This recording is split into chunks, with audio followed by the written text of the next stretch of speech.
Session of the special FC meeting has now begun. I want to remind members that the quorum is chairman plus 8 members. Will members please be seated according to the seating arrangement for FC? And depending on the number of members who wishes to speak, I don't think many members are here anyway, so each member will be given 5 minutes, questions and answers included. And I'd like to remind members that all questions must be directly related to the estimates.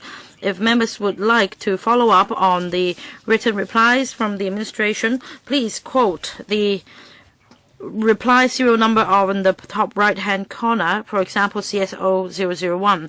To facilitate the conduct of the meeting, the Secretariat this year has also designed a new computer interface for members and the administration to conveniently looked up the relevant written reply on their desktop computers, and the same written reply will be shown on the screen in this conference room. If the time is not sufficient, members can also put forward a supplementary question in written form. The form is now placed in front of your seat. Please give this back to the Secretariat before the end of today, and the administration will try to give a reply before the third FC budget meeting held on the 24th of April. May I first welcome the Director of Administration, ICAC Commissioner, Ombudsman, and Secretary General of LegCo, and the Ombudsman for attending this meeting. First member, Mr. Michael Tian. Thank you, Chairman. I want to ask a question on answer ICAC 015 on the wastage rate of ICAC officers, and basically on the impact on Hong Kong in the long run. I want to ask that between 2008 to 2012, for senior officers over the past 4 years, the wastage rate or turnover rate were respectively 8.3, 8.1, and 7.7, so on and so forth. For senior officer or CACO, basically the rate dropped down to 7.1%, and assistant CACO, it dropped from 8.6% to 6.1, and then back to 6.5. So it can be seen that the wastage rate for all ranks of officers was about 6 to 8%, higher than the 3% for civil servants. Why is this happening? First of all, the market is very limited. First of all, you need to look through the background of the applicants before you consider the candidates. So the pool is limited, and you're using public resources to train officers. In the market, there aren't equivalent talents for your recruitment. So starting from 2008, the public money involved must be huge in amount, and also they are sensitive, and they are equipped with a lot of skills, and they might be able to use their skills to help people who would like to make use of the loopholes. So I think that these officers are very important to ICAC. 3% for civil service. I think for ICAC the wastage rate should be at most 1 or 2%. My question is, first of all, you need to have an exit interview to find out the reason why they're leaving the service. And why is it that, having heard their reasons for leaving, the problem remains? And why is it, or is there any way to lower the wastage rate of ICAC officers down to 3%, which is closer to the rate for civil servants? Will you set this as a target? Commissioner. Thank you, Chairman. As Mr. Michael Tian correctly put it, the wastage rate at present is not very satisfactory. In 2012, the ICAC wastage rate is 5.6%, higher than other government departments. As to why these frontline officers left ICAC, there are a number of reasons. Just now, you mentioned this point, and that ICAC is a very special position, special post. And ICAC officers, for example, investigation officers, they might have gained experience in investigating ICAC cases, and also there's a high entry requirements in terms of integrity checking for ICAC. And we found in exit interviews that some colleagues would like to switch to other jobs for a number of reasons. What are the main reasons? The main reasons are that in the market there is a demand for younger ICAC officers, and there is a growing trend. Has it to do with the pay or remuneration or conditions? Please allow him to answer. You only have 5 minutes. If you continue to ask questions, you might need to stop when your 5 minutes are up. Please let me control my own time, Chairman. Yes, but I'm Chairman. I think you have asked your question. You don't need to further lead the Commissioner in answering your question. No, you can't control your own 5 minutes. Why can't? Let me tell you, you ask a question, I allow you to ask a question. Please let him answer first. He's not answering my question. Well, you ask your question, he might not be able to give you the information you want. For how many years? In how many years' time? 3, 5, or 7 years? Can you lower the wastage rate to 3%? I cannot give you a timetable. Our target is to lower as much as possible the wastage rate.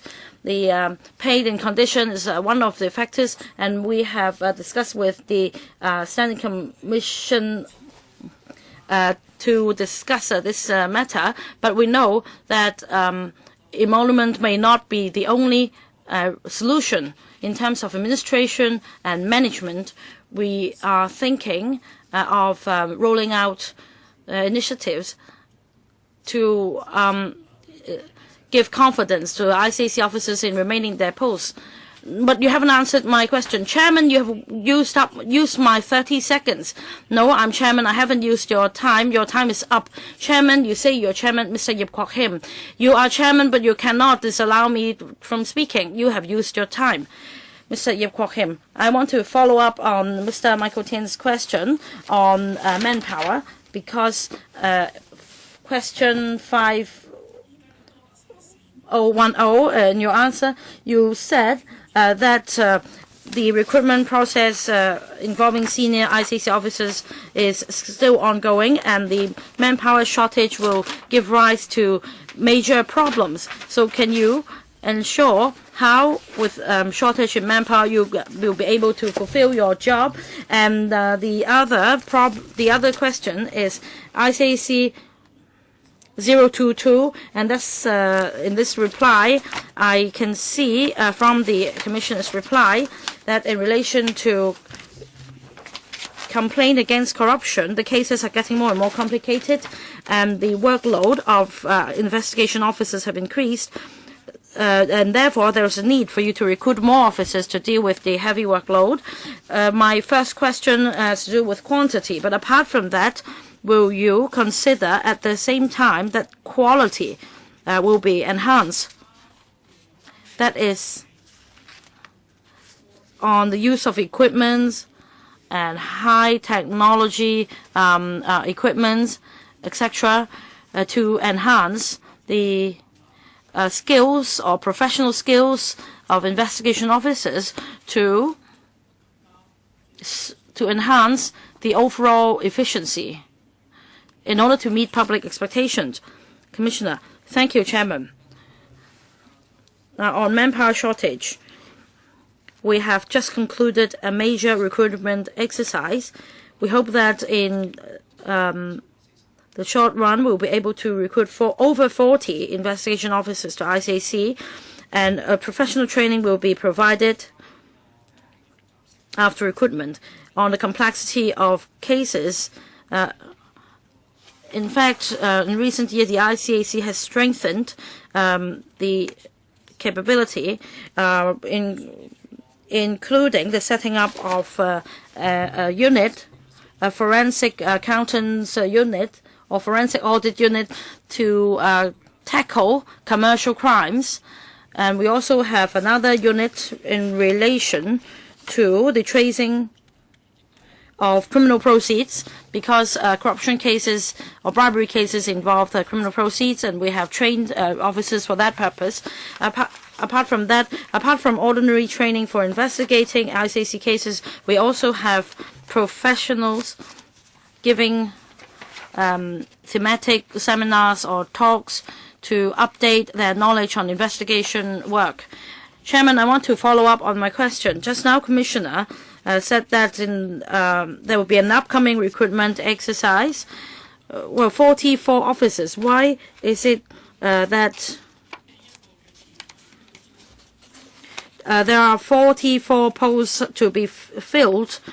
Why is it that there are still 44 posts that have not yet been filled? And on training, as you mentioned, apart from enhancing the skills, will you consider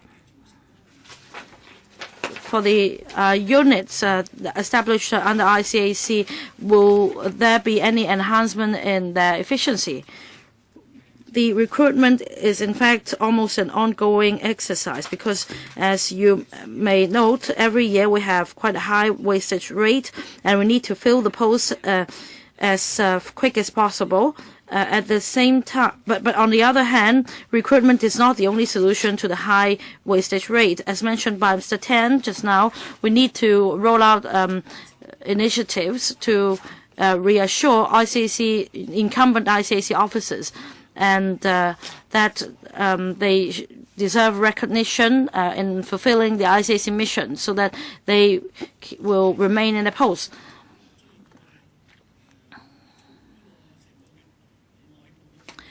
About internal governance, will there be any improvement to enhance the efficiency investigation? In deploying internal resources, we do have a mechanism for investigation officers to change other posts. They can have deployment rotation, and they can also understand the importance of every step of investigation by doing so. Dr. Kenneth Chen. I'm referring to CSO 007. Question number 0036 is a question about the CPU and also details of projects supported under the Public Policy Research Funding Scheme. Under B, I noticed that there's the arrangement for the coming year. According to the Director of Administration, the CPU is still working on the details on the funding applications. The academic sector is very concerned about this. There's no consultation, and suddenly the $20 million was taken back from the Research and Grants Council, and we don't know any detail. So instead of the RGC mechanism, we are going to have a new one, and we don't know the details of the new scheme. So what is the position we are in now? What have you done to ascertain what you are proposing to use for the $20 million allocation? Apart from public policy research, what will be the assessment processes and criteria involved? Ms. Kitty Choi? I'll ask the CPU representative to respond. Concerning the public policy research, in the education panel meetings of February and March, the administration met with the relevant organizations, and there was a discussion, and during which we explained clearly why in the coming year we are going to change the operations. So instead of the RGC, the funding scheme will be administered by the CPU. It's hoped that the academic institutions and local think tanks will be eligible to apply. In terms of project titles and the duration of such projects, I would like to make some changes to cater more closely to the community needs and needs of the government. We are going to work out the details in due course.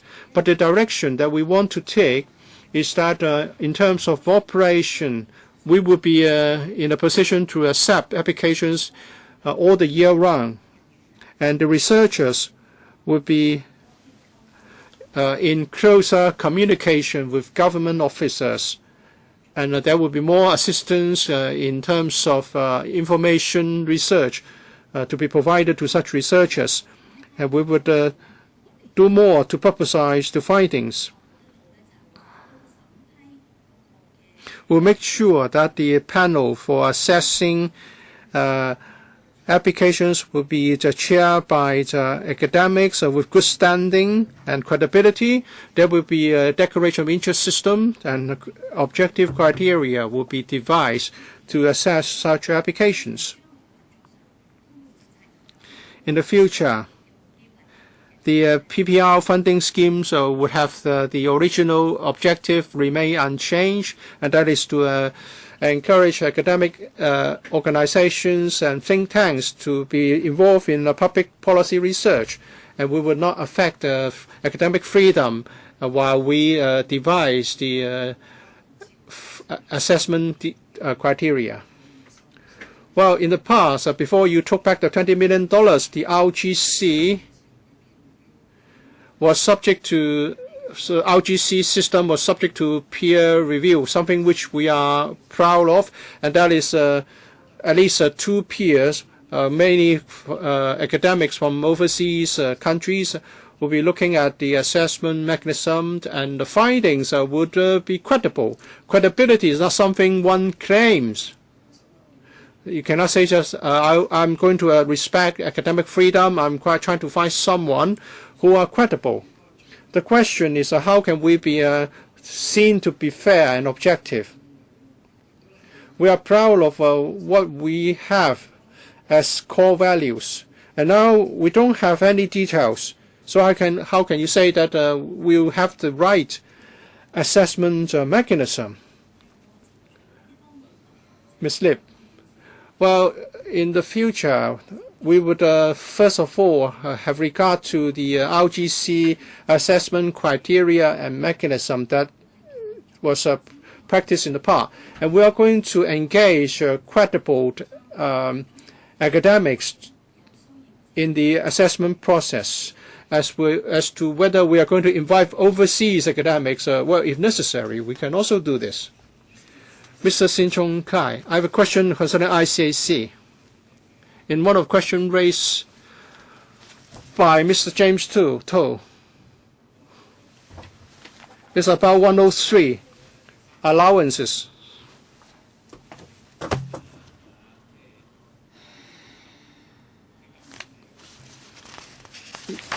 You cannot really tell us the upper limit for this year. Of course, there is no detail.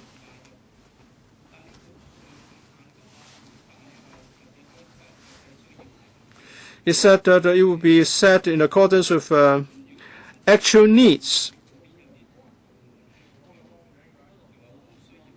But if there are such cases and you need to pay for more, there's a chance that you don't have enough to spend. What are you going to do? Concerning rewards and special services, we have an estimate each year based on work experience, based on actual expenditure pattern in the past. We believe the budget we provide for this year should be sufficient for ICAC. What if you have to spend more? Are you going to seek supplementary provisions, or do you have a reserve that you can turn to? No, we don't have a reserve that we can turn to.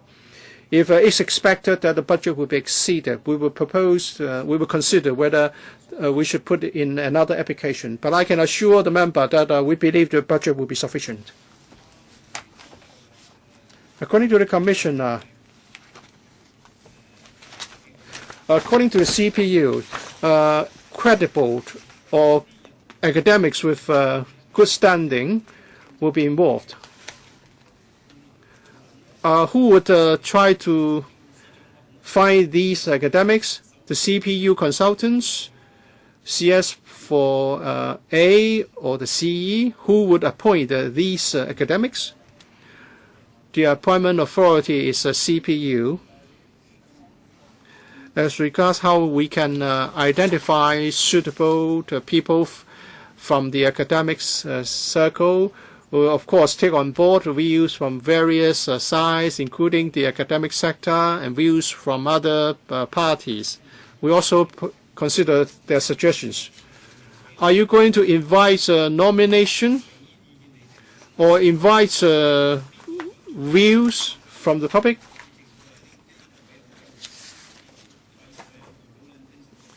In the UK, they have the lowland principle on open invitation, and people will be given a chance to nominate people or to come forward.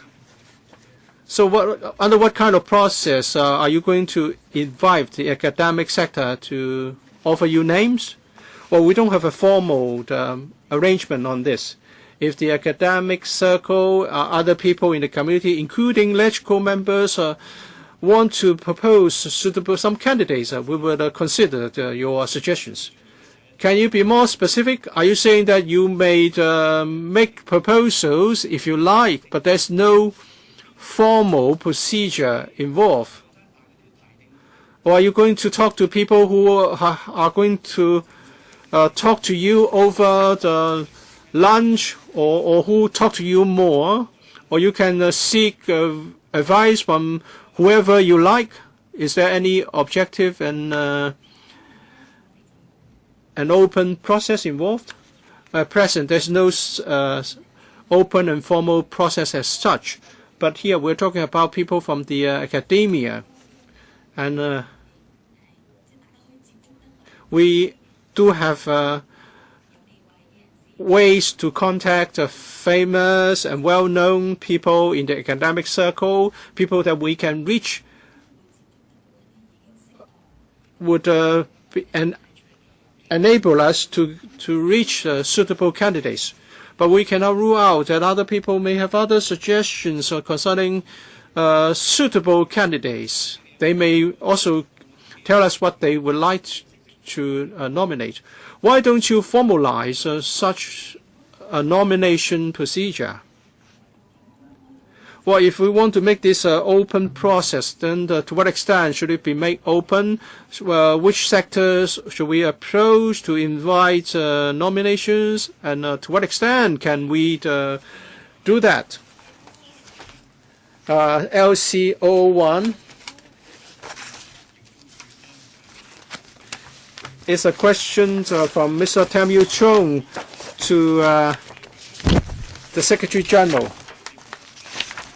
In the Appendix 1, and two members raised 1,306 amendments, and we spent 8 meeting days on a very prolonged filibustering procedure.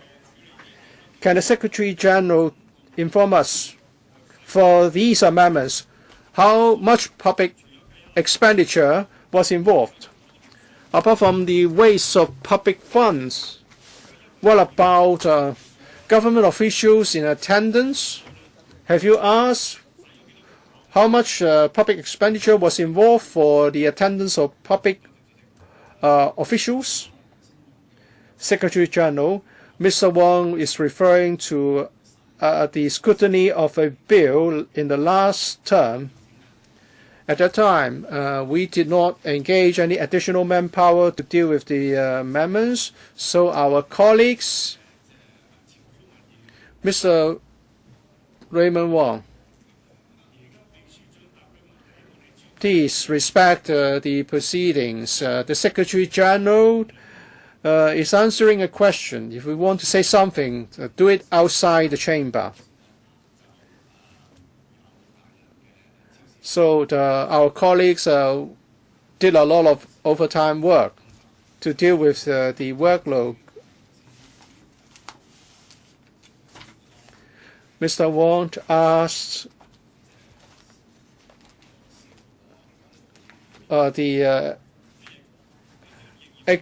asked about the expenditure incurred on the part of public officials. I don't have any information.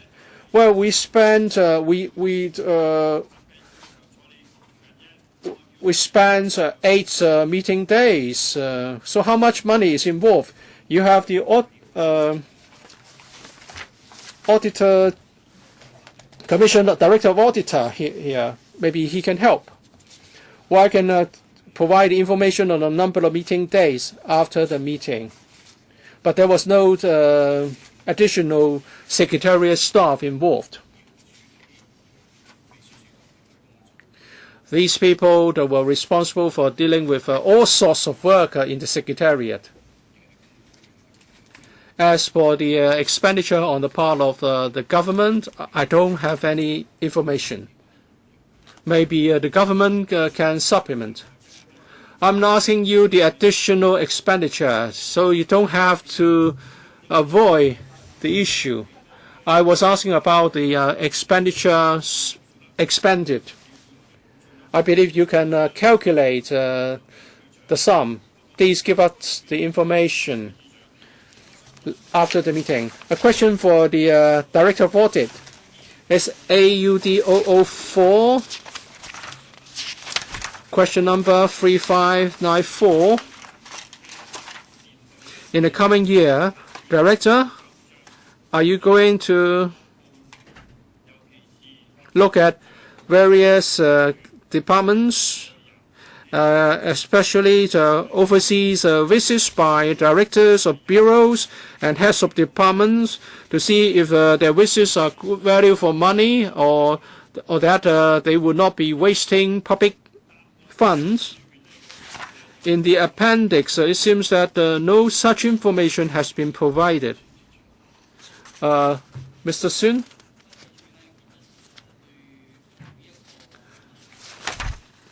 The Audit Commission carries out studies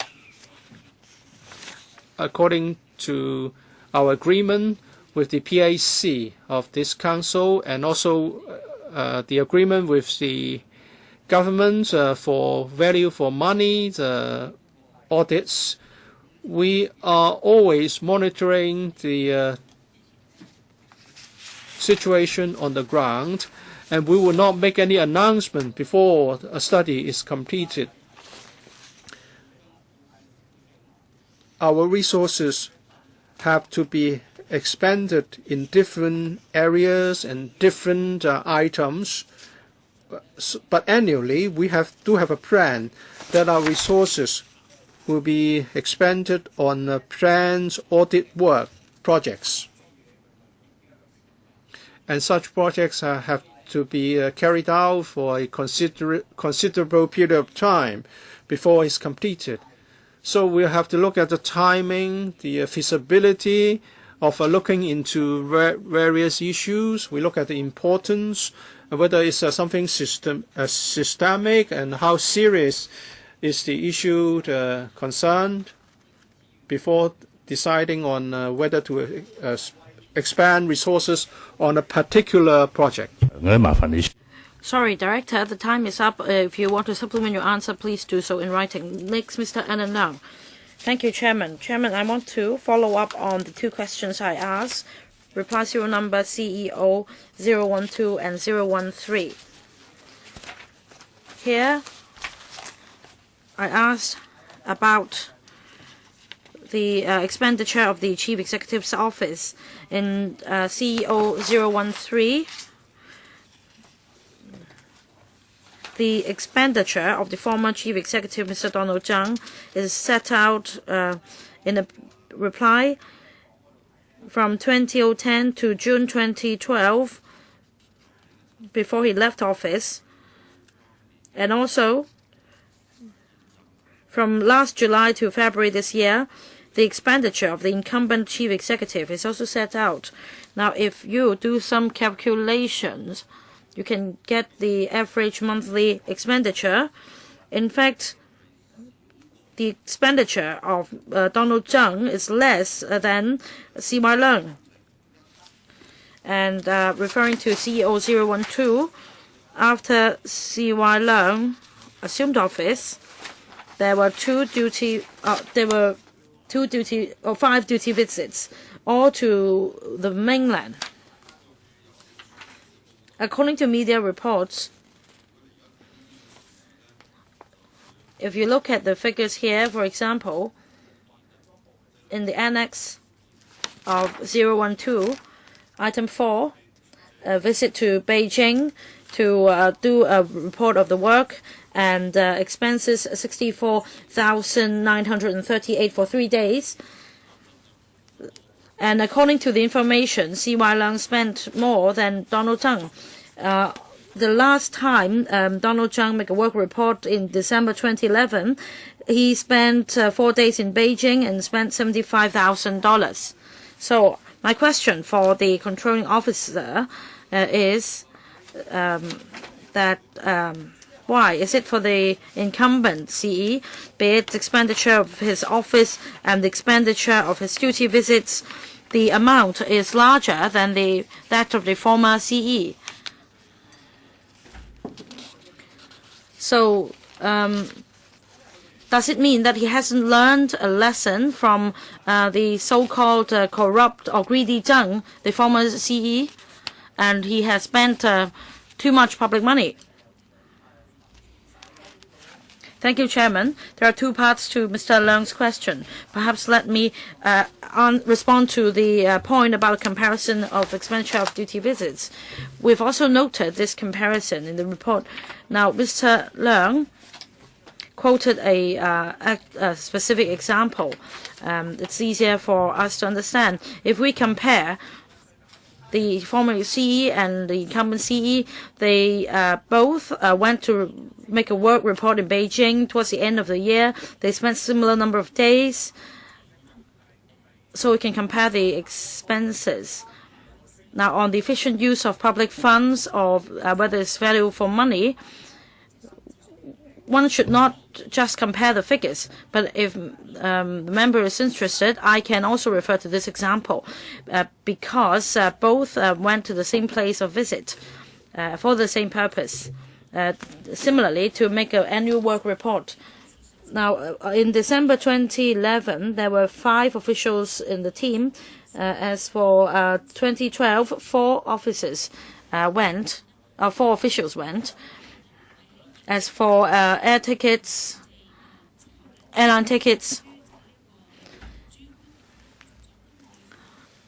in relation to the public's concern on the expenditure of duty visits by government officials, the CE's office, after that occasion,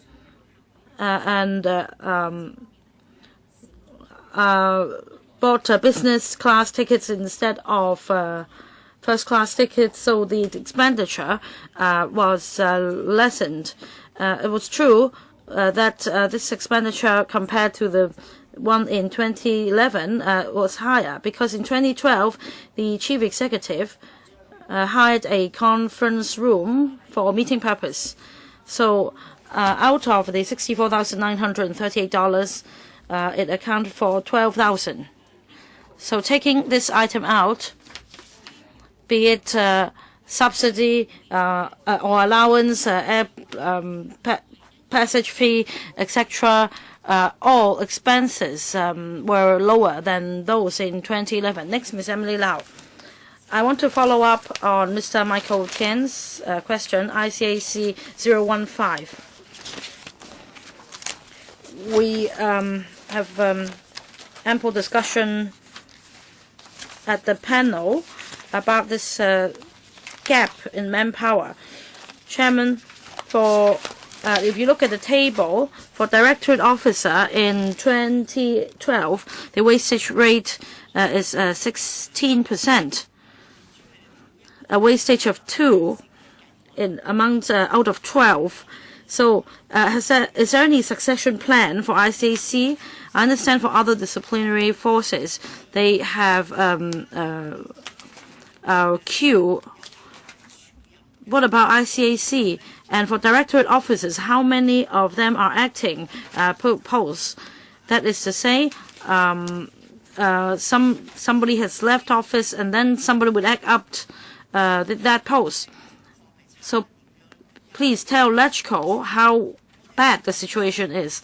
especially for the operations unit. We are very concerned about the staff morale and the management. Commissioner, please. Chairman. Now, Ms. Lau refers to this table, which shows the strength and wastage rate.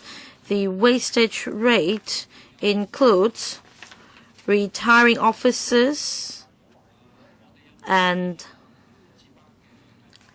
whether we have a succession plan or not. Yes, we do have a succession plan.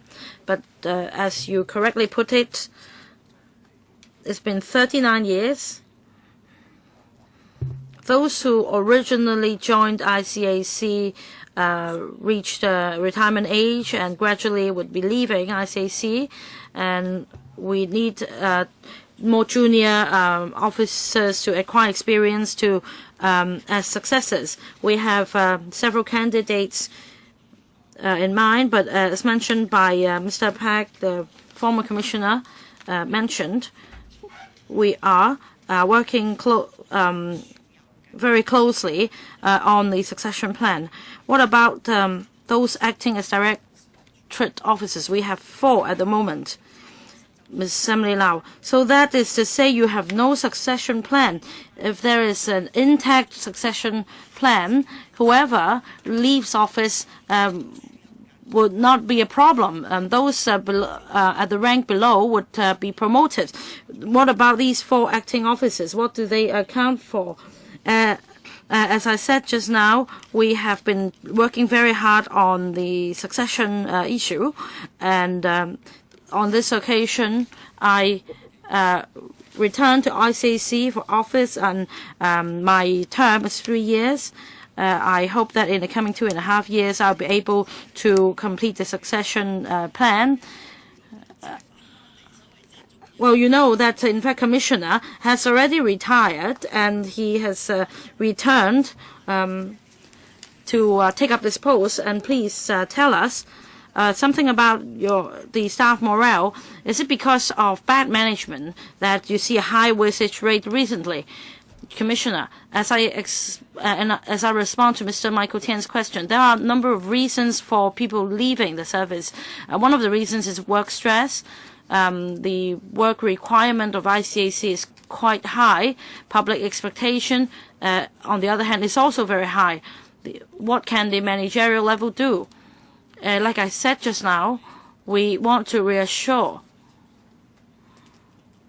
our colleagues through an exchange or dialogue between the management and officers, so that they feel that they can have a work-life balance, so that they feel they're being looked after by the management. Apart from induction training and on-job training, we also hope that through successive training, younger ICAC officers can also feel the mission and responsibility to the community. And the operations unit will soon launch a new scheme for junior officers below 5 years of experience, be mentees of chief investigation officers of ICAC under this mentoring scheme, so that they know more about the work of ICAC. Well, you haven't done anything like this until now. ICAC is very important. Don't destroy ICAC, Ms. Claudia Mo. Thank you, Chairman. My question number is 1772. Reply is CSO021, also about Central Policy Unit. Out of the blue, the 20 million research fund has been taken away, and just now, Ms. Choi already gave an answer, and I am shocked. It said that the assessment panel or chairman and members of the assessment panel will have credibility, but there is no transparent process as to selection of panel members. No formal and open process for that, and this is wrong, and there is no proper open and formal process for that. I don't expect director to give another answer. Anyway, I want to follow up on this question. OMB 009, that's the reply serial number. The Ombudsman, it's Office is now looking into the mechanism of access to personal information in Hong Kong, and according to the answer, no additional expenditure is involved because it's a routine work. But in my recollection, on the 4th of January, it was ordered by the Chief Executive C.Y. Leung as an administrative order. And according to your reply, you will complete the investigation by early 2014. Can you do that towards the end of the year? Of course, as for investigating target, why have you included CMAB only? What about Food and Health Bureau and other bureaus? Are they irrelevant or not? And what about the email records of the government records of the government? Do they involve emails between the government and civic groups and community and the general public? And for your report, will there be a formal consultation exercise? Will you consider setting up the free information law in the future? Thank you, Chairman. Now, I want to explain that this is part of our regular investigation. Whenever we detect any problem, we will launch an investigation. We do not just directly investigate into the access of information regime and the records management system, but it is also part of our routine or regular work.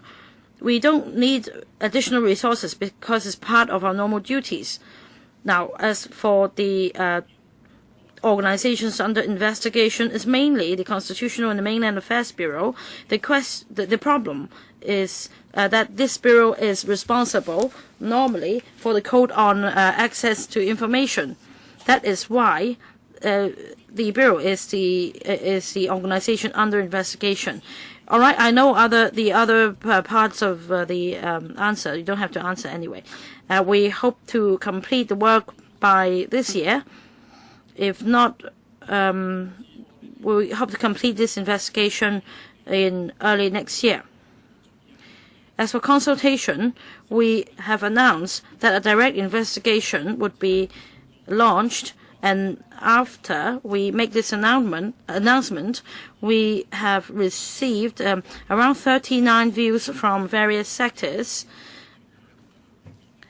We have invited interested groups and organizations to discuss with us. We have openly invited the interested groups to give their views to us. You're not answering my questions. What about email, the freedom of information, the legislation, and archival law? Of course, emails are part of the records. We must make a policy decision. And that is whether we should have a policy of storing various forms of government records, including documents and email. I think the question is what the policy should be. What about archival law and freedom of information law? What do you mean? Well, after the study is completed, are you going to legislate for freedom of information? Well, at the end of the study, we are going to make some recommendations, but before that's completed, I cannot really tell you what the recommendations will be. But you must have some objective to start with. Well, your time is up, Ms. Mo. If you want to ask follow-up questions in writing, you can fill in the form on table. Ms. Sito, I have a question about ICAC 023. It's also again about records. In the past 3 years, no record has been transferred to the Government Record Service for the appraisal or storage. So can I confirm that there's not one single file that has been transferred to GRS? Well, because we are told that even for the records pertaining to the establishment of the ICAC before 1974, they are kept by you. Do you have a policy of not transferring any such records in the future? But that would be quite pointless, because you may have kept the records, but the records will not be made available to the public, and no one would know the objective of establishing the ICAC in the first place. And you will be maintaining and keeping the records in accordance with your own guidelines, and that's done through public funding. I hope the paper records will be properly kept. But if it's all about storage, but no disclosure is made, it's a waste of public money. ICAC must tell us, while you keep those records, who will decide when the records will be made open? Or do you have a policy that it will be kept confidential forever and ever? If that's the case, you might as well do away with them to save money. Since the end of 2011, we have been implementing the mandatory requirements of the GRS, including an inventory on records with historical values. And we have provided 27 disposal schedules for the program records to the GRS. We are still waiting for approval from the GRS. We're talking about two types. First, ICAC documents, and second, our administrative records. And some are about program records, which are related to our investigations. Whether such records will be sent to the GRS before a decision is taken on whether they should be kept. Here, I would like to say something about our concern. There is sensitive information in the investigation documents. We will have to look at the public interest to decide whether the information should be made public. Because since our inception, people has always been told that we would keep everything confidential, and that is one of the guarantees that people would be given assurances, and they would have confidence in the ICAC. If people knew that the information they provided would be made available 30 years down the road, their confidence in the ICAC would certainly be affected. Let me follow up on this. The informer, information on the informers, well, should be kept confidential according to law to ensure that they are safe. Perhaps the information can only be disclosed after they have passed away. That's why we need to have archival laws so as to draw the line clearly, so that on the one hand we can protect informers, we can protect sensitive information, and on the other we protect people's right to know. And if you say that everything boils down to ICAC being confidential, and you are not going to make available any record, that would be unreasonable. As for the program records, are you going to implement the decision taken by the GRS, including the transfer of such records to the GRS, or do you have another plan for these records? We don't have another plan.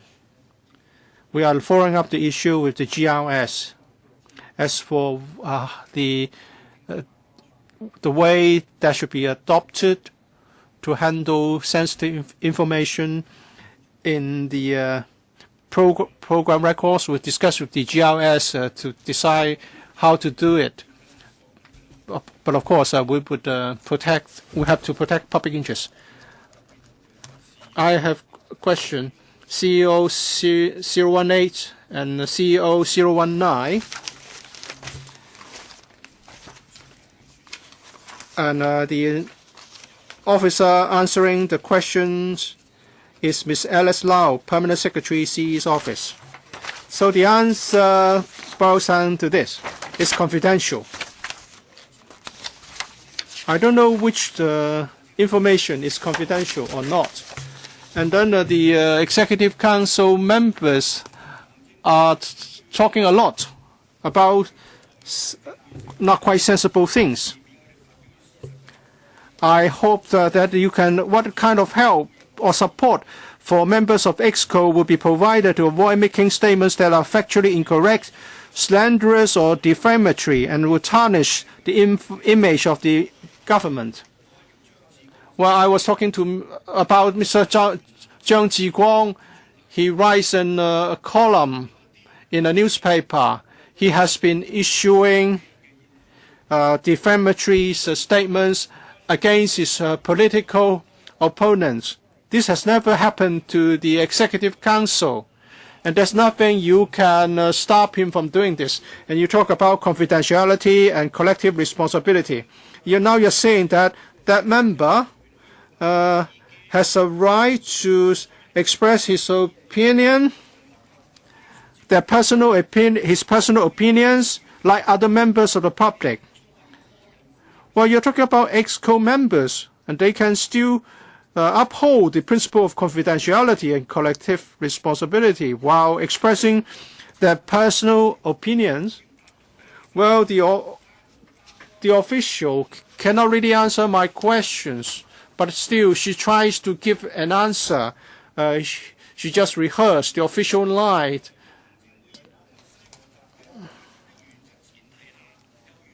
Provided that the EXCO member uphold the principles of confidentiality and collective responsibility, they have a right to express their personal opinions like other members of the public. Well, this member has no need to uphold confidentiality and collective responsibility, and still he's appointed to be a member of the UGC. You have someone who has a very clear political stance, who appears regularly on ATV, who smears his political opponents. You may say that you are doing the same. Well, I'm a electoral member. I'm different. He's part of the administration. He should be monitored. Such EXCO members tell you that the bad drives out the good in that EXCO, just like what the other member talks about, accusing filibustering of wasting public money. Whether there is filibustering or not, they will be paid to do the job, to attend meetings. So how can there be any waste of public money? So the EXCO members are even worse than electoral members. And another question is about the EXCO's scrutiny of the license applications of Hong Kong Television Network Limited, Fantastic Television Limited, and Hong Kong Television Entertainment Company Limited. And I asked whether the work will be completed within the year. And the answer is that since the agenda and proceeding of EXCO are confidential, we cannot provide the information requested. This is a matter of concern to many people. We passed a motion asking the administration to do it, to issue the licenses before the end of March. So you are ignoring the council, the Legislative Council. One of the amendments was moved by Dr. Lo Wai Kwok, a pro-establishment legislator. Ms. Lau, you should be able to give us an answer. The BA and now the CA, when did they submit the report to EXCO? When did they submit the report to EXCO? Mr. Wong, your time is exhausted. Ms. Lau, please give a written reply. Next, we have Mr. Kenneth Leung. This is a general question for the Ombudsman. I understand the government is now working on a policy to do something about IPCC so that the Ombudsman's purview will be expanded to cover IPCC. But I find something curious why this should be done.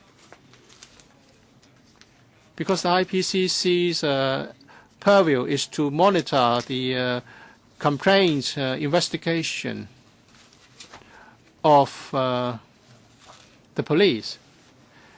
And the police is not under the purview of the Ombudsman. So by doing this, are you trying to preempt the power of the IPCC? Well, I haven't heard anything to that effect. You haven't heard this? Have you really read your papers? Perhaps you should provide a written reply after you've done so. I'm not talking about a rumor here.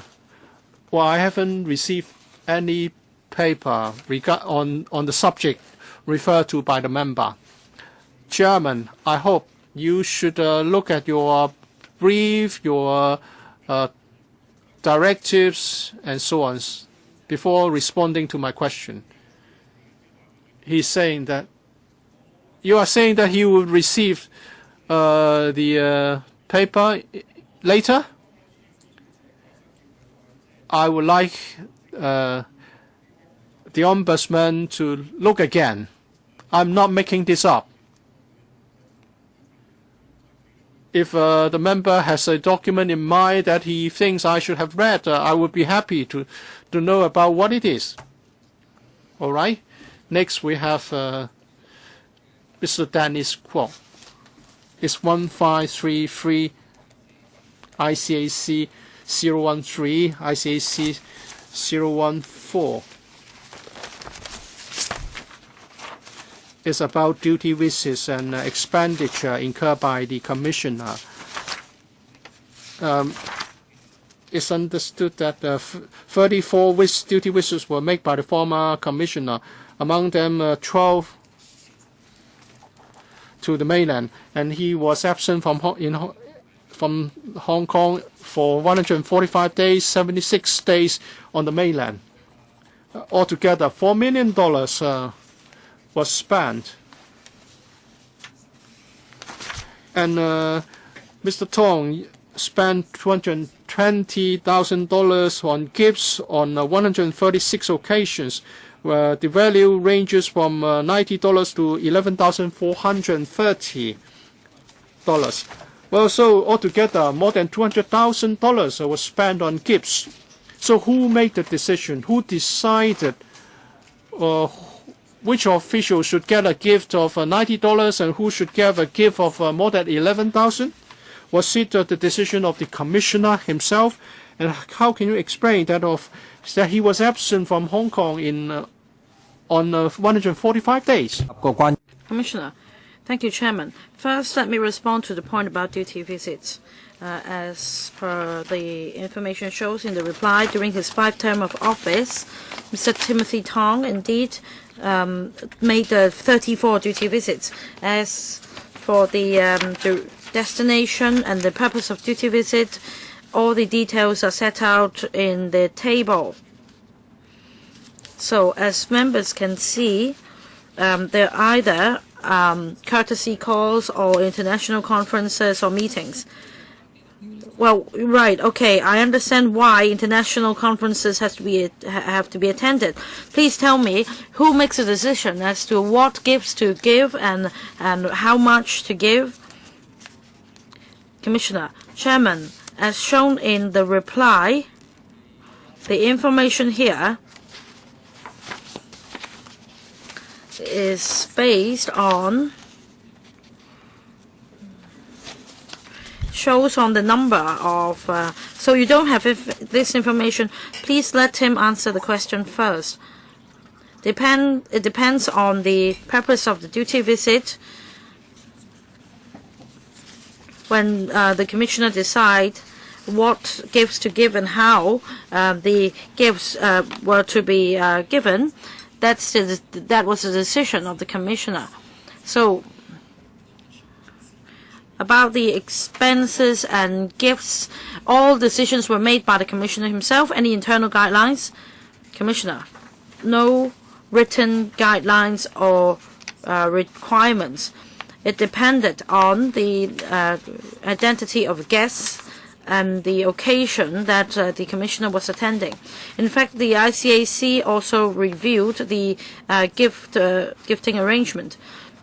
Would ICAC please give a list of the gifts given by whom to whom and the amounts involved, because the decisions were made by the commissioner. Some gifts involved a huge amount, some as little as $90. So please give me this information.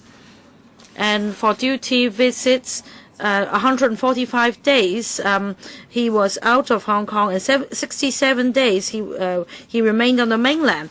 Was it also his own decision? Now, on the weekly regular meeting, this issue would be discussed with the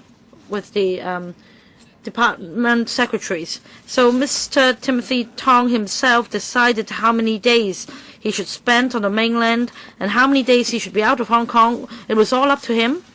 The itineraries were come by after a discussion, but the decisions were made by the commissioner himself. We can supply the information after the meeting. About the gifts, do you have a list here? What amounts were involved? To whom were the gifts given? You do have this information. Yes, Chairman, we can supply that after the meeting. Chairman, on the 8th of November 2009, Mr. Tong took 21 officers to Macau for a seminar, and some $50,000 was per person was spent. Please tell me the nature of the this activity. I'm sorry, your time is up. Please ask for a written reply. Okay, we have finished first round, and 3 colleagues would like to ask for the second round. Kenneth Chan, Sid Ho, and Ms. Claudia Mo. So we still have time. Mr. Kenneth Chan, you will be given 5 minutes. Thank you, Chairman. My question is in relation to the LC014 and LC013. Would the Secretary General please reply to my questions? I'll start with LC014 first. It's about the CCTV system in our electrical complex. We have altogether 443 CCTV cameras in this electrical complex. The monthly maintenance fee for the system is $23,000. So my question is, what is the reason of installing so many CCTV cameras? SG? Thank you, Chairman. The purpose of CCTV cameras is for security. Installing CCTV is for security. Can you elaborate? What do you mean by that? What system does it involve, and where are these cameras installed within the complex, and the reason of maintaining security? Can you tell me something about the policy of protecting the privacy of staff and persons inside this complex? SG, I'm happy to reply to the member's question. I don't have a detailed drawing with me, but to my understanding and my communication with the Electrical Commission, I understand that during the design stage of the complex, we reviewed the area of the complex, the number of floors involved, and to give you a specific example, we shown concerns. For example, we have a feedback box, and we considered whether the position of the CCTV camera would affect our staff in giving their feedback form, putting their feedback form in the drop box. So we did fully consider the need and the operational need and the necessity when installing CCTV cameras before we finalize the arrangement. If members would like to know where these CCTV cameras are positioned, I'm happy to let members know. This is public information. I can let you know after the meeting. So the Electoral Commission also knew about the installation and the positions. Any follow-up? Yes, I have 5 minutes. Thank you, Chairman. Of course, well, we, as somebody working here, I would like to see more ATM machines than CCTV cameras. As a new member of the Electrical, I feel somewhat surprised that there are so many CCTV cameras here. Now, the other point is about the LC013 about members' private bills. According to your answer, no additional manpower and resources have been provided because there should be sufficient manpower to deal with private bills, according to your experience. But we have 70 members in Electrical now. Will there be a cap? If during this term, quite some members would like to table private bills to promote a certain area of policy, would the SG consider whether Electrical Secretariat can take up the work, the extra work? SG. Now, the member's question is about private bills, and we answer according to our past experience. We have sufficient manpower to handle private bills. Now, Dr. Chen also talked about subcommittees under the panels and bills committee, and the number of such committees. Of course, there is a cap for subcommittees on the scrutiny of subsidiary legislation. There is no cap on the number. Depending on the workload and the nature of work, sometimes we do have an agreement with members. So for example, let's say we can deal with 16 committees. All right, understood. Understood. Your time is up anyway. Just don't say we're wasting public money. First round, Mr. Paul Chair. Thank you, Chairman. Chairman, I'd like to ask about the Audit Commission. Director of Audit, please. We all understand that the Audit Commission is one of the most efficient units. They conduct value for money audits to monitor the administration, and the effort is well recognized by the general public. I'd like to ask about AUD 005. That's 3933. That's the question number. I'd like to follow up on the answer. In the past, of course, according to this answer, due to confidentiality requirement, the Audit Commission would not disclose details about your work beforehand. But in the past, in considering the scope of your project or the quantity of audit projects, had you ever make any choices on your audit projects because of manpower or resources concerned? Director. Chairman, every year when we prepare the plan, the audit plan, we need to consider resource allocation.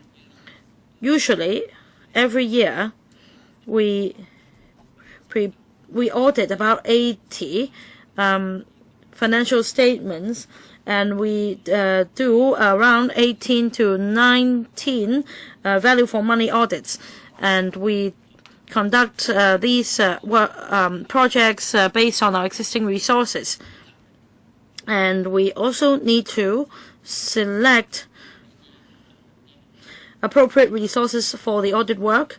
Some may involve more technical items, some may involve more professional items, and we will engage experts in helping us.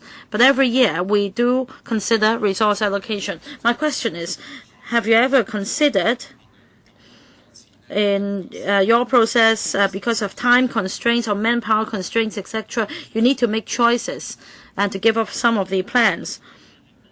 No, we have never given up anything. It just has to do with the time arrangement. Let's say if additional resources are allocated to your commission, will you consider widening the coverage and depth of the audits? Director, every year we also consider our workload. An increase in quantity doesn't mean an increase in quality. We need to gauge the quantity. For example, for the 18 to 19 audit reports, how deep should it go and how wide should it cover? We need to plan all these in deciding whether we can cope with the workload. And as said just now, we also need to consider the time aspect, the importance when we set priorities for these projects before we input or deploy existing resources. Can we do more? Of course we can, but it doesn't mean that we can do it better. And we need to strike a balance. At present, our target is to make use of our existing resources to try our best to widen the coverage or depth of the audits. Mr. Paul Chair. Well, it's quite rare as a government department that you don't need extra resources. When was the last time you asked for additional resources? Director.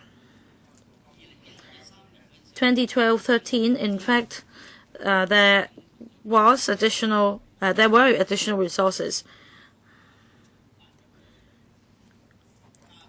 We have translators and a translator and 3 auditors. So altogether, you're happy with your existing amount of resources and you are not asking for more resources because you're sufficiently resourced and staffed. Chairman, if members want to give us more resources, we will, of course, get the additional resources and use them appropriately. But under existing resources, we also hope that we can do our best. Of course, we keep an open mind. We'll hear the views of the Council, and if necessary, we will ask the administration for more resources. Second round, Ms. Sit-Ho. Thank you, Chairman. I thank Mr. Dennis Kwok for asking this question about gifts. Gifts from ICAC Commissioner. I want to ask about that gifts costing over $10,000. What was it? Commissioner.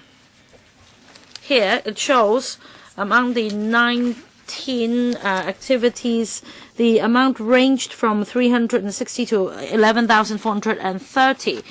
It's not it wasn't just one specific gift. My question is, over the years, how many gifts given by the Commissioner exceeded $500? We can provide this information later. The ICAC has been issuing the directives to civil servants. Well, the civil servants can have meals given, but not accept any gifts. But now the Commissioner was spending so much on gifts while he paid duty visits. So how can we disseminate a message of clean government to those officials whom he contacted? I don't know how many gifts were involved in spending the $11,000. If it would be best if he can give us an answer now. Well, another member, I can't remember who, asked a similar question. The Commissioner already said that a written reply would be provided on the names of recipients. It would be very shocking if the value was over $500 in those cases. And he said that the Commissioner himself made the decision on presenting gifts. Well, I cannot accept this. If the Commissioner offered gifts valued at over $500. The colleagues should remind the Commissioner that he was supposed to be disseminating a corruption-free message, and that would be inappropriate to give out valuable gifts. Now let me follow up a question on archival law, CEO 006, concerning the CE's office records. In the second part, the CE office has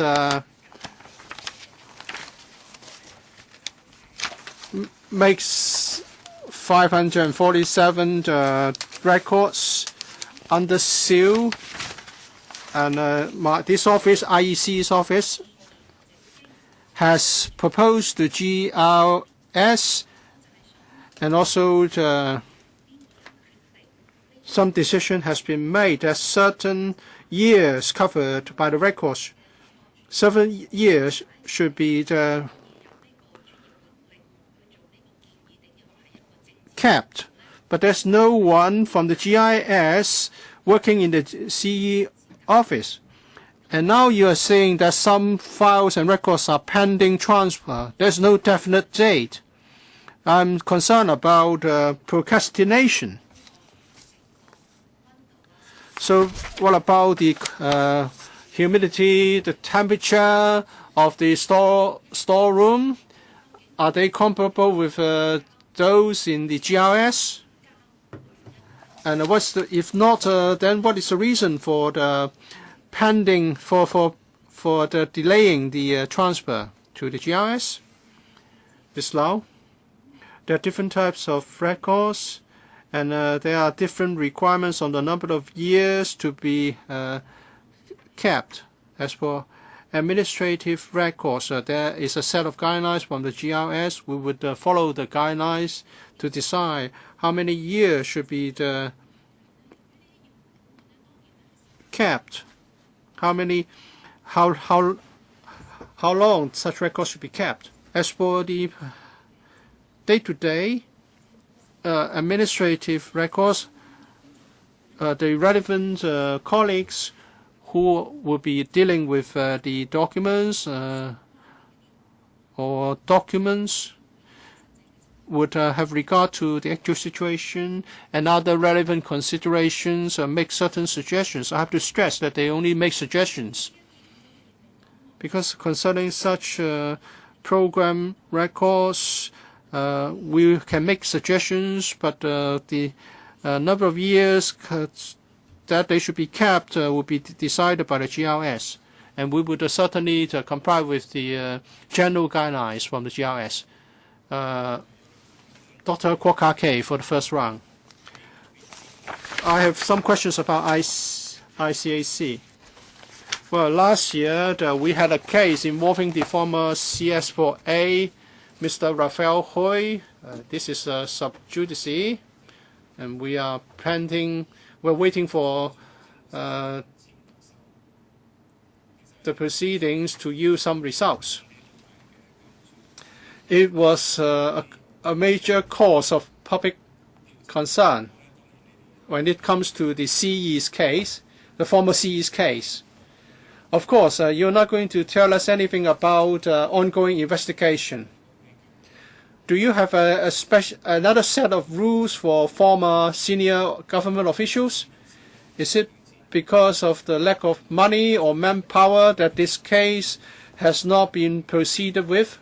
How much money or how much expenditure has been incurred in dealing with such cases of senior government officials or former senior government officials? The progress has been so slow. Is it because of lack of funds on the part of ICAC or lack of sufficient provision of funds from the administrations that we are seeing delays like this? And last year, we were shocked to learn that many old records of our ICAC were destroyed. We estimate that there would be sensitive information in those records corruption perhaps committed by senior officials or big corporations. I believe the ICAC has more sensitive information in its records. So why did you destroy those records? Is it because of lack of funding? Was it because of the lack of proper storage space? Well, this is a matter of public concern. These records under wraps should one day be made public, so that the public will have access to the primary source of information, so that they know whether these senior officials and big corporations were actually guilty of corruption or government business collusion. The last year's case was by no means a straightforward one. Many different parties, important businessmen and big corporations were involved, and senior officials, of course, were involved. Is it because of lack of funding that you have been doing all these? First, ICAC doesn't offer comment on individual cases, but we have been adhering to our principles over the years, and that is we act in accordance with the law, we are fair and objective, and we do not favor or have bias against anyone. And we report our work to the Operations Review Committee. And after completion of an investigation, a report will be submitted to the ORC for their consideration. So we keep our investigation confidential, and there is also another mechanism to make sure that we conduct our investigation professionally and lawfully. Turning to the disposal or destruction of records, it was not something that happened suddenly. Because of the PDPO back in the mid-80s and 1990s, and personal data which should not be kept any longer should be destroyed or disposed of. So over the years, the ICAC has been implementing a policy to destroy records. Of course, that was not done for any improper reason. But now we understand the concern expressed on the Government Record Service. As I said in answering Ms. Sitho's question, we have provided a list to the GRS. We are still waiting for their further instruction. I asked about the resources expanded in investigations concerning former senior officials and big corporations. Well, we have sufficient resources to conduct investigations. Ms. Claudia Mao, we were talking about the gifts that the former commissioner for ICAC gave to some people. Well, it's up to the head of the GRS to decide whether such records would have a public interest involved. People are concerned whether his decision will be political in nature. I have a question about the Ombudsman concerning Code of Access to Information. Now we say that the ICAC should not destroy their records of its own accord. We have learned that the head of the GRS usually would give a consent. And this is not just about ICAC. All government departments are treated equally. Such a code is not legally binding. It's just a code. Now you want to conduct a study to see the measures are in line with public administration principles. But it's not legally binding. the ICAC may well say that the list of gift recipients has been destroyed. That may be a blunder, but it's not against the law. They may be criticized, but you cannot say that they have breached a certain law. So, Ombudsman, concerning your investigation, do you think that it's related to the enactment of a piece of legislation on freedom of information or archival law? Well, I propose conducting or initiating a direct investigation into the access to information regime and government's records management system in Hong Kong, because I have handled some cases. Well, I just want a yes or no answer. Please give the Ombudsman some time to respond. I have to explain why the Ombudsman has decided that a direct investigation is warranted. At present, the code is just a code. It's not law. And in Hong Kong, we have no archival law. And in my day-to-day work, in handling complaints, I noticed that there are some inadequacies. That's why I want to initiate a direct investigation. But I don't want to preempt my work by telling you what my recommendations would be like. I would like to complete the investigation by the end of this year or the middle of next year, because I have noticed that there are other jurisdictions with freedom to information legislation. That's why I would like to look into this. I may make some recommendations on legislation, but I'm not going to tell you what they are like, because I've noted that there are similar laws in other places.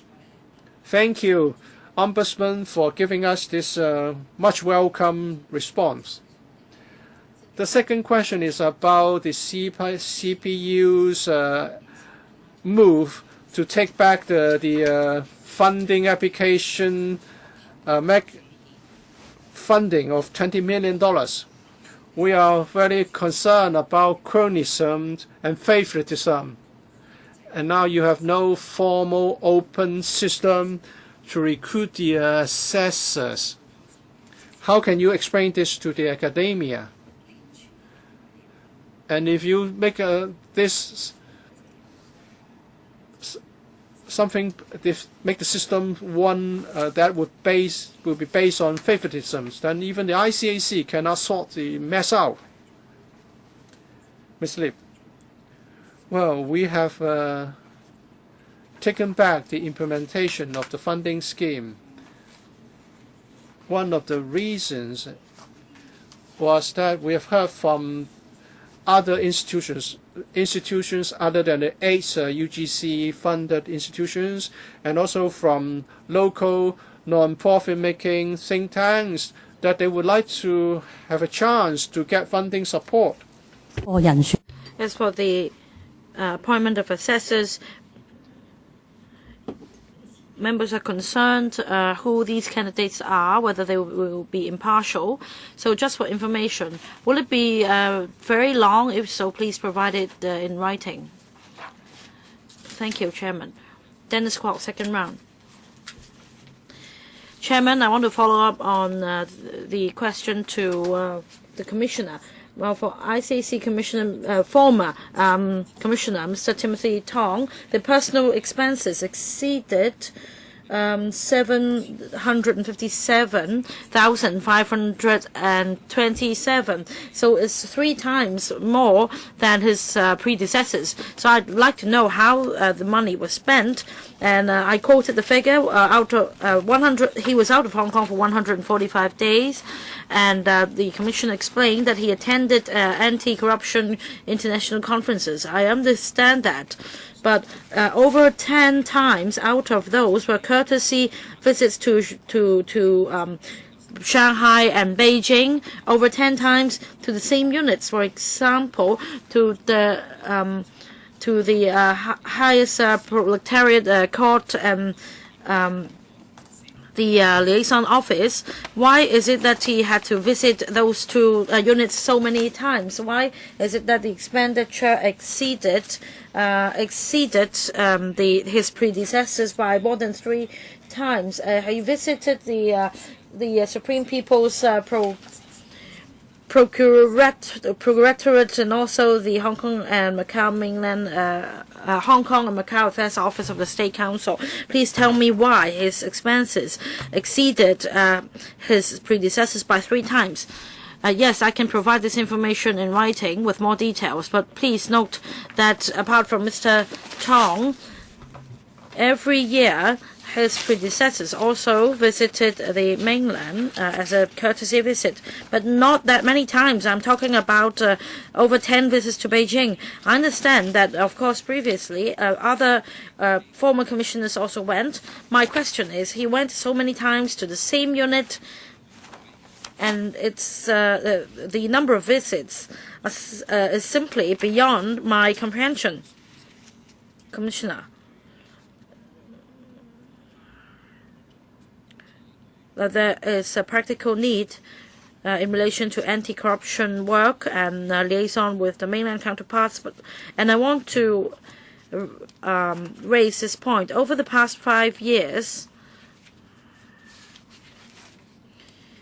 you may note a closer communication between Mr. Tong and mainland authorities, but that was because the establishment of the International Association of Anti-Corruption Authorities in 2008, and there were more meetings and more liaison as required by this association. And after 2010, as you can see, Mr. Tong also attended the general meeting of this IAACA because he was appointed an executive committee member of this association. I understand why he had to attend anti-corruption conferences, but he went to Beijing and Shanghai for visit, and that's what's written on the paper. What's the relation of anti-corruption and the Hong Kong and visit to Hong Kong and Macau Affairs Office of the State Council? This is a courtesy visit. The member mentioned the reason of this visit to Shanghai, and when Mr. Raymond Wong was the commissioner, he also visited Guangzhou, Beijing, and Shanghai. This is the established practice for commissioners to visit these places. Shanghai, there was only one visit to the every year to the anti-corruption conference. But please give me a list about the duty visits to Beijing. Who received the commissioner, and what work was involved in anti-corruption, and what role does the Hong Kong Macau Affairs Office of the State Council played? I'd like to have this information. We can provide this information, but like I said just now, it's a courtesy visit. There was a other reason for visiting Beijing. And we needed to visit our counterparts, including the Supreme People's Procuratorate and the Ministry of Supervision, etc. And the operations had a closer liaison with these organs, but also other units as well. We have completed questions for this session. Dr. Kwok-Kaki. I hope members would press your buttons earlier. I pressed the button a long time ago, Chairman. Second round. 3 minutes. Chairman, question and answer included. Chairman, we still have 5 minutes. Our meeting should end at 3:40. All right, let's not waste time. I'd like to ask about the principal consultant of CPU, or head of CPU. The salary of in 2008 was 2 2.92 million gratuity, and in 2012 the amount rose to 4.96 million. So over the years, the gratuity had gone up by 60%. Why is it that such a high remuneration is being given to Mr. Xu Shenbo?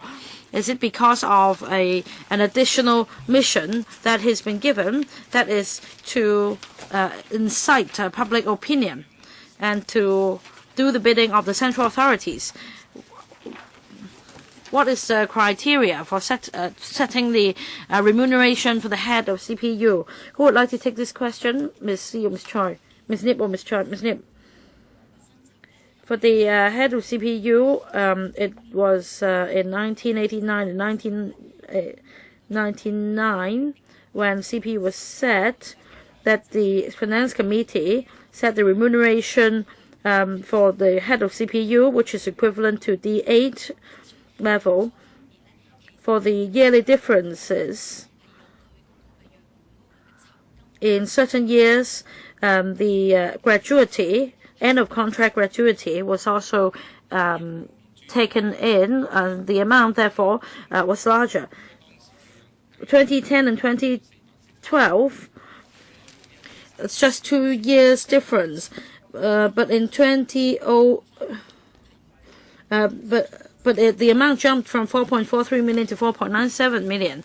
Can you quote the reply number? I'm sorry. CS0014. Question number 2355. CS0014. Ms. Nip, perhaps you don't even know the remuneration for your boss, because I recall that the figures are different for a different year. Chairman, perhaps let me assist Ms. Snip. In 014, why is it that in 2011 it was 4.443 including gratuity, but in 2012-13 it dropped to 4. No, my question is why has it gone up to 4.967 in 2012-13? Because we need to look at the 2011 and 2012. His contract was for 5 years, and according to the contract terms, there was a 2.5 year interim or midterm gratuity. One amount was given in 2011 and 20, and another amount in 2012. So in one of the financial years, no gratuity was given, so the amount was smaller. So can you give more supplementary information in writing? Yes, they can, but they have already answered your question. If you want a supplementary answer, please write in your supplementary question and ask for it. This session will end. Another session will start at 3:50. We'll take a 10-minute break.